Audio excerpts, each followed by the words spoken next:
Okay, our next keynote, we're diving into generative AI. It is changing the way that we are thinking, we are creating, and innovating.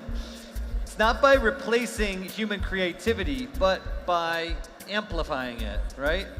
Our next speaker, Max, has been at the forefront of digital transformation for like 30 years, from building one of the very first websites. Remember that? Anyone have AOL when it was like, I don't remember that, pick it up when my brothers are on there? I got in trouble. He was developing the first websites and the social networks in the 90s, welcome to the 90s, and guiding Fortune 500 leaders on how to harness the latest in AI. Please welcome our next guest, Max Giordano, to the stage. Here we go.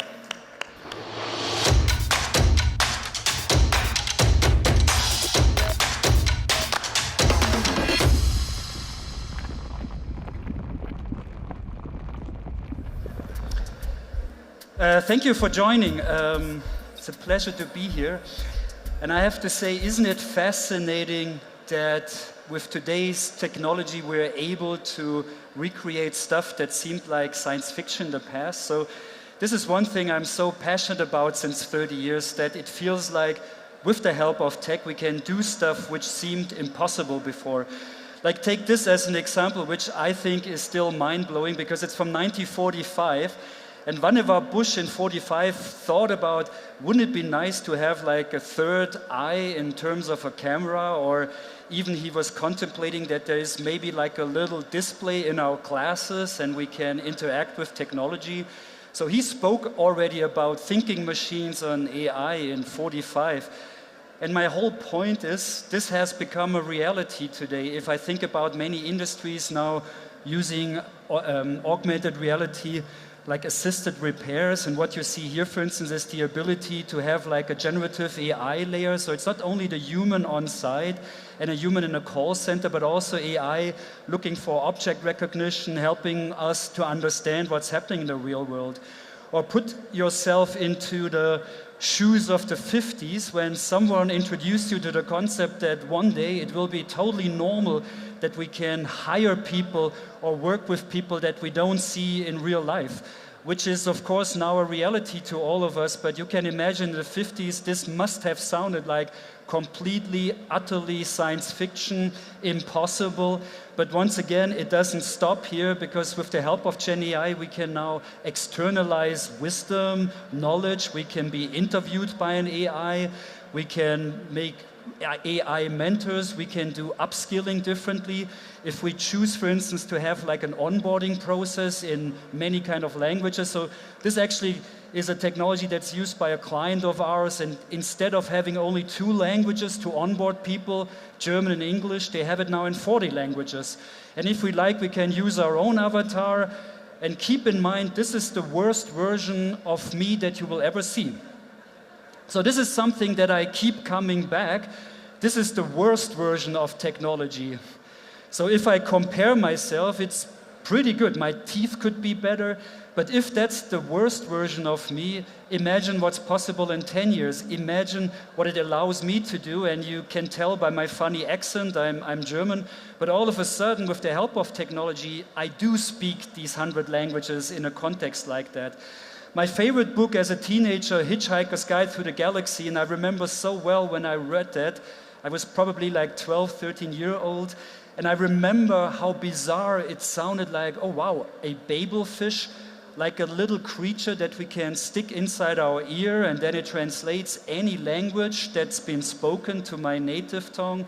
And yet again, this is where we are with technology. This is how I was able to communicate with my driver yesterday. Unfortunately, without speaking a word of Spanish, I still was able to communicate. And these are these little examples that really feel like empowerment. But again, it doesn't stop here. If you have a Samsung phone of the latest generation, you do know that there is real-time AI translations of calls.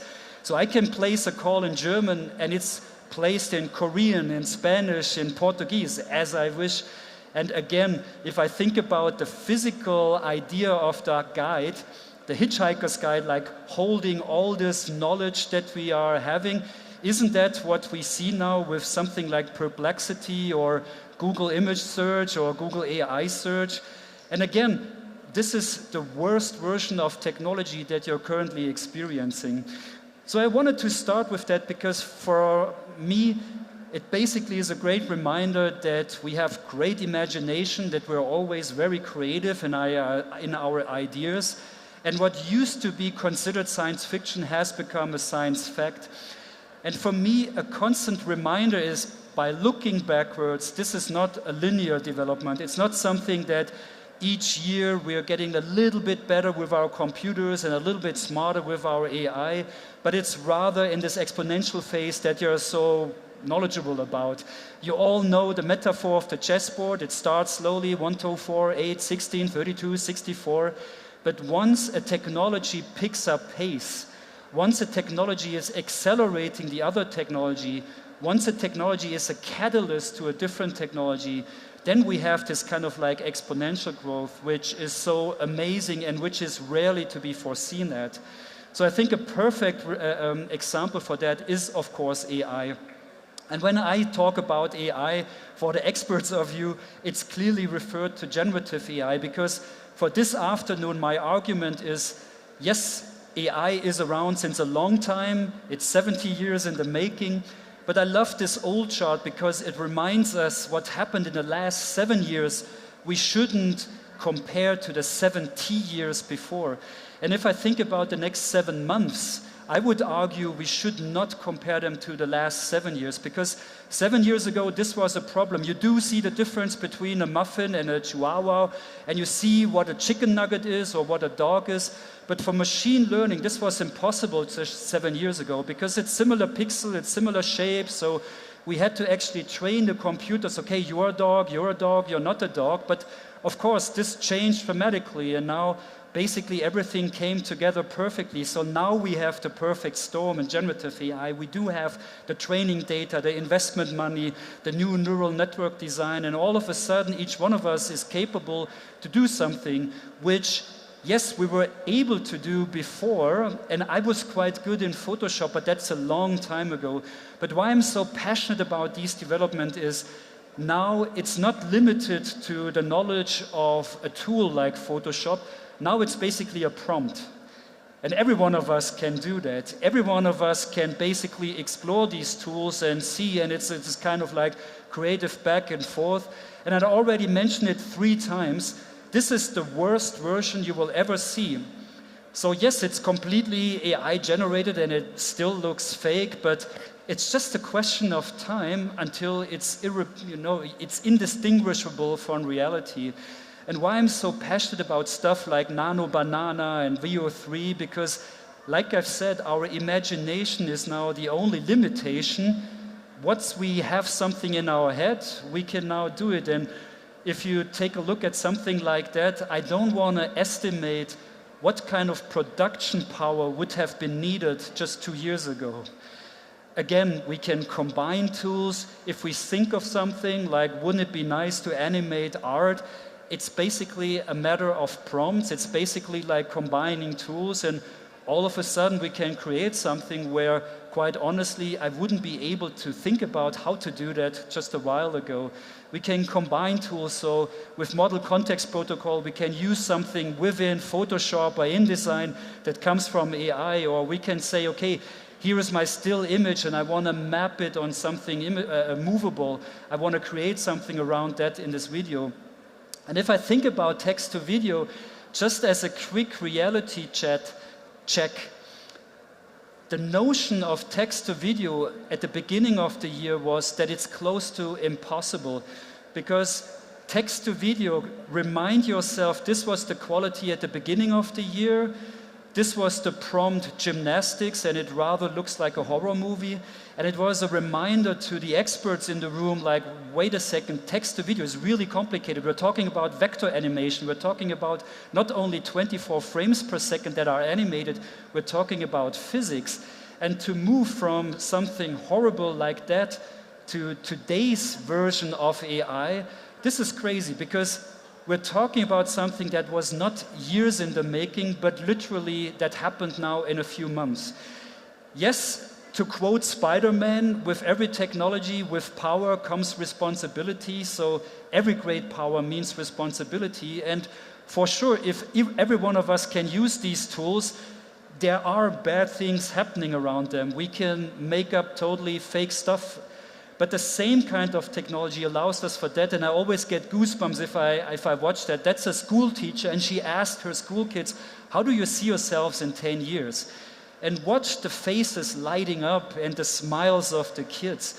So it's the same technology that can inspire us, that could make us smile. It's the same technology that could create fake news. It's up to us to decide. So for the sake of this afternoon, I want to leave you with a bunch of quick food for thought. So I already touched upon that, but this is for me a constant reminder. Instead of thinking like these year-on-year progress, it's rather, come on, it will be just a matter of months. So if I'm with clients and someone says, well, will it be possible? My standard answer is, well, maybe not yet. But it's just a matter of imagination in a couple of months. Second, what used to be rather technical, like runway, VO, for me as a non-technical person rather felt technical.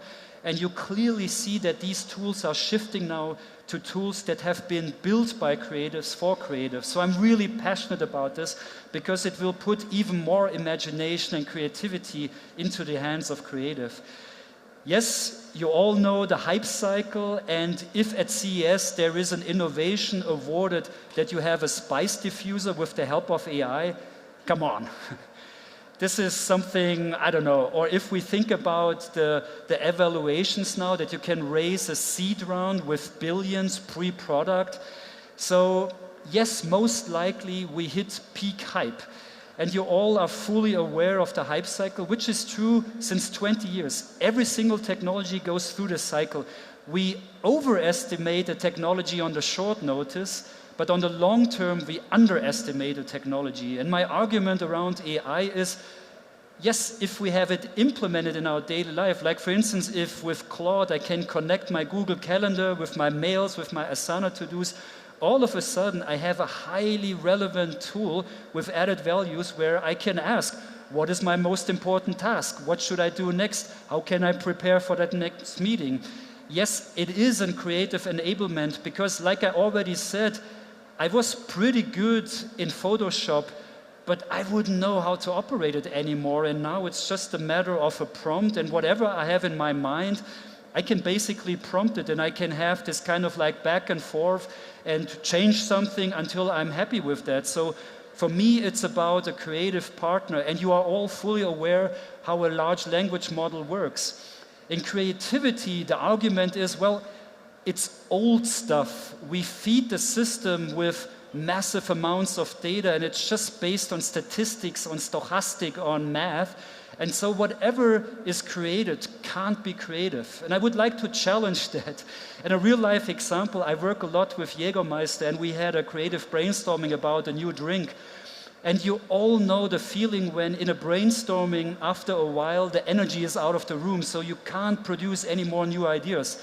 So we invited ChatGPT to the brainstorming, and it created this sentence, Jägermeister is not just a drink, it's a passport to a world of memories.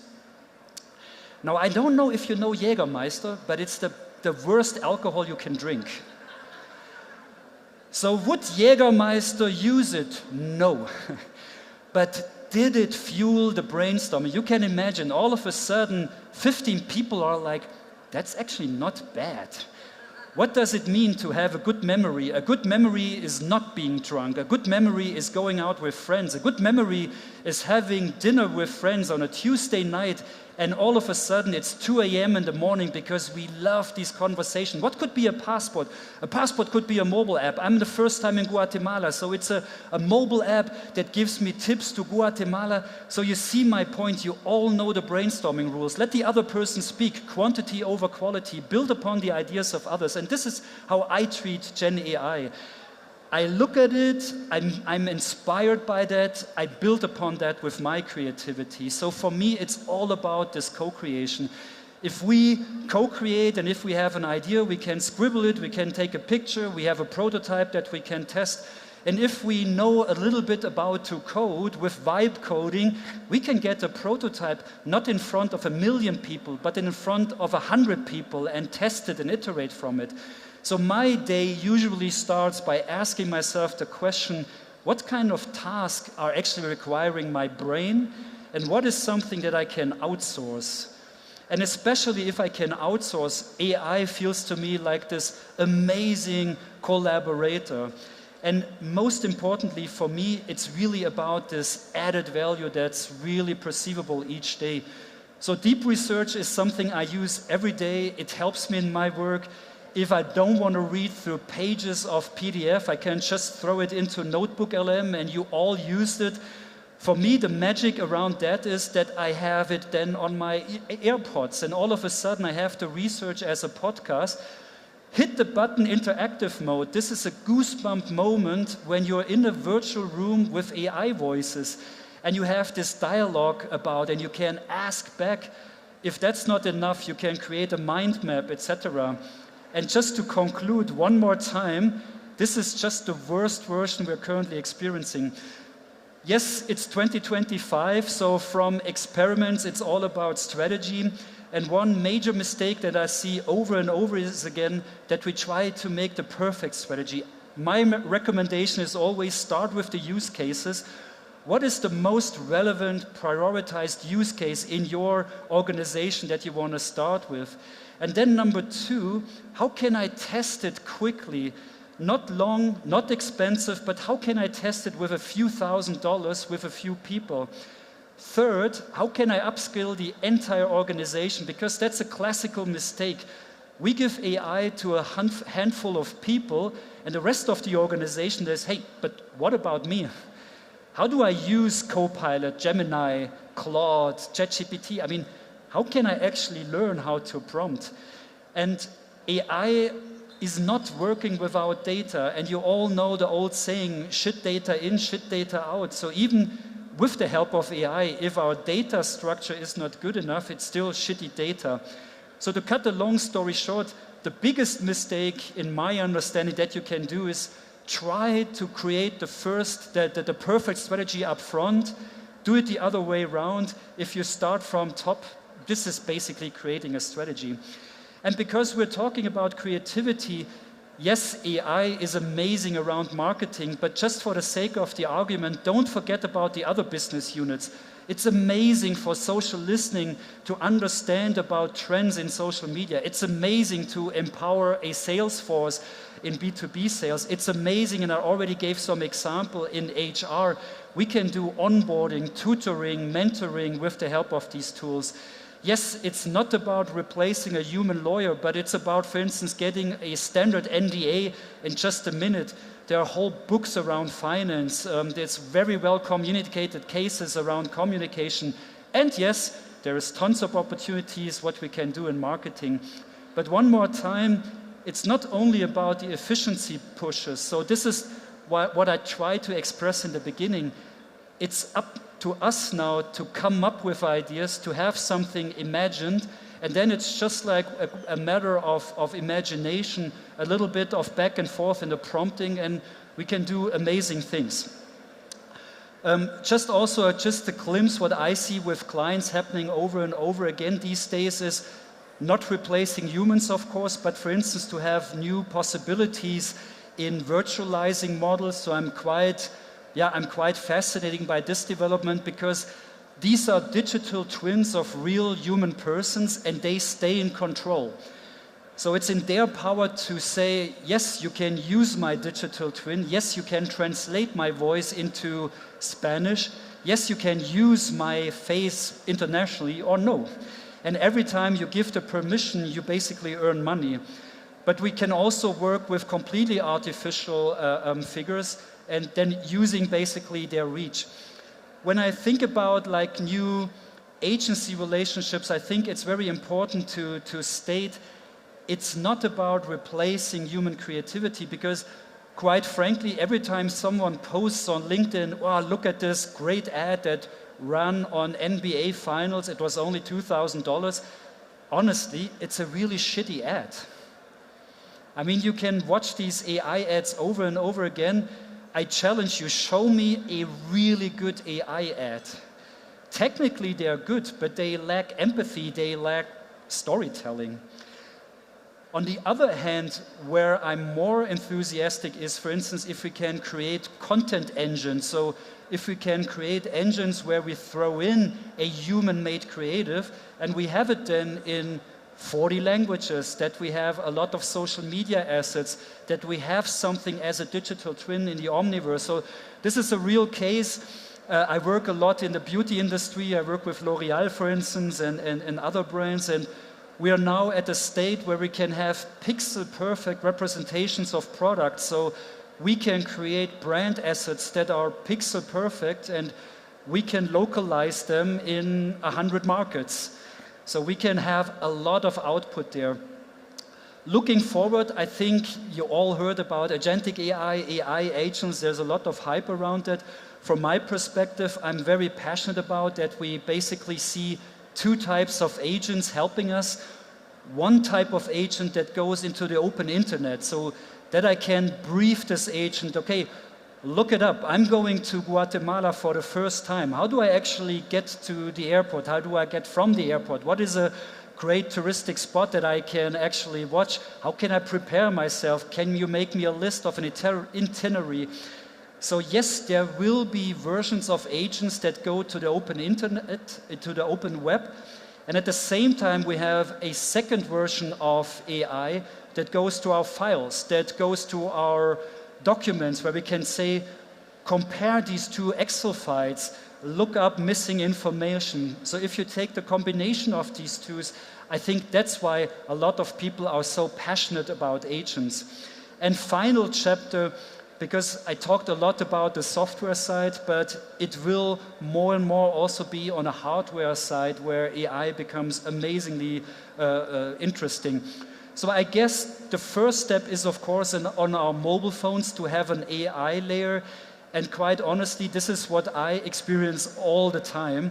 I've been to Japan 2 weeks ago, and without speaking any of the language, without understanding the characters, I mean, for me, this is true added value to be able to hold up my camera and to point it to Japanese characters and to have the translation. I think the next version is mainly around headphones, around audio.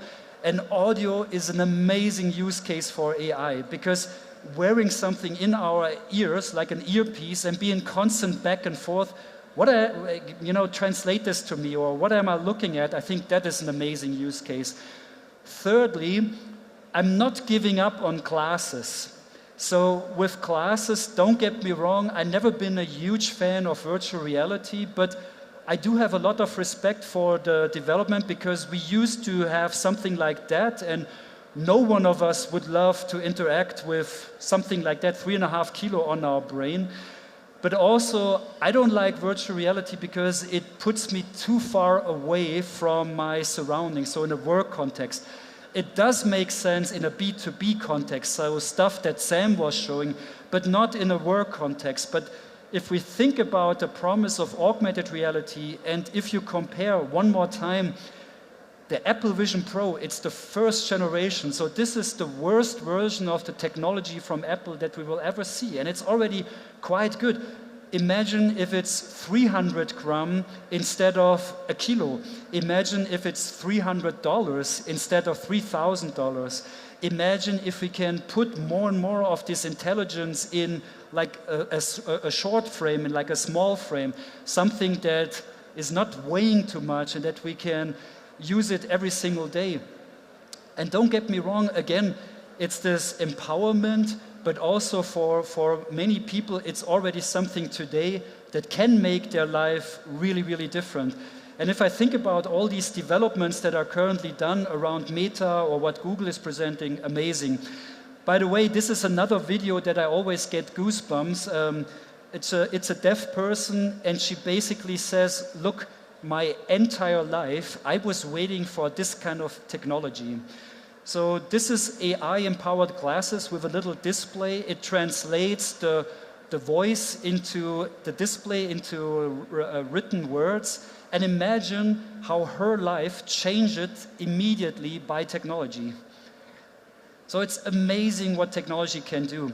And lastly, around hardware, because we all know where robotics come from, and I don't want to go too much into detail because we have an amazing session with David Hansen afterwards, but coming from robotics that are cumbersome, expensive, not working well, to robots that are mechanically progressing dramatically because we have to shift from hydraulics to electromotors with this huge ways of versatility.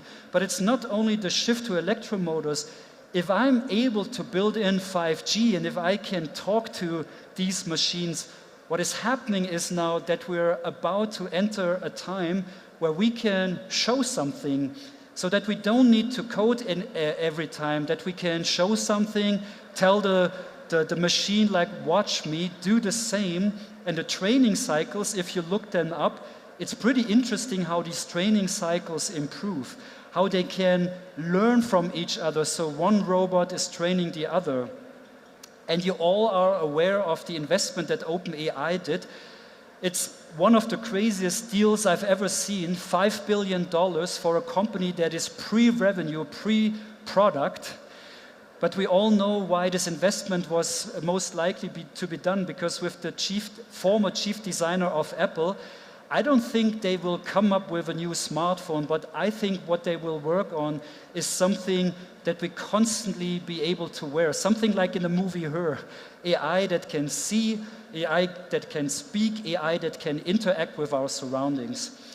So hopefully that was inspiring to you. I started with these images from the past as a reminder to all of us that we came from a vision from the past, that we're able to build now realities that seemed like science fiction.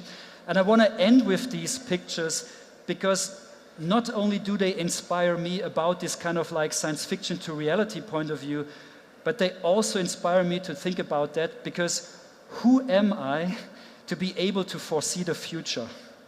I'm really, really good in, I would say, 1 to 3 years. I have a very good gut feeling about technology, but I have no clue where technology is in 30 years from now.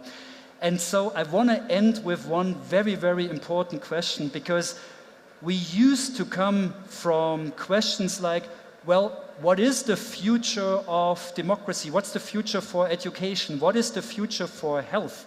What is the future for Guatemala? What is the future for democracy? And I don't like that question anymore. Because remember the slide before, if we don't know what the future is, that is the wrong question. A better question to ask ourselves is, what do we actually want? And I know it sounds very cheesy, it sounds just like rhetoric, but for me it makes all the difference to switch from, instead of asking what is the future for democracy, to ask ourselves what feels desirable, plural, it's futures. What are futures for democracy, for education, for health that we want to grow up with? Because once we articulated those futures, we can visualize them. But my final statement is, be careful what you visualize, because these images is something that could inspire us to build that. But here, for instance, with Apple, with their keynote, every single use case I didn't like. A parent watching kids play via augmented reality is not a nice use case. So my final statement is, think hard about what kind of images that you create. Think where technology is actually contributing added value, where technology does make a difference, but also be aware that you're not replacing with technology something that in human life would be way better without technology. So on that note, gracias. Thank you.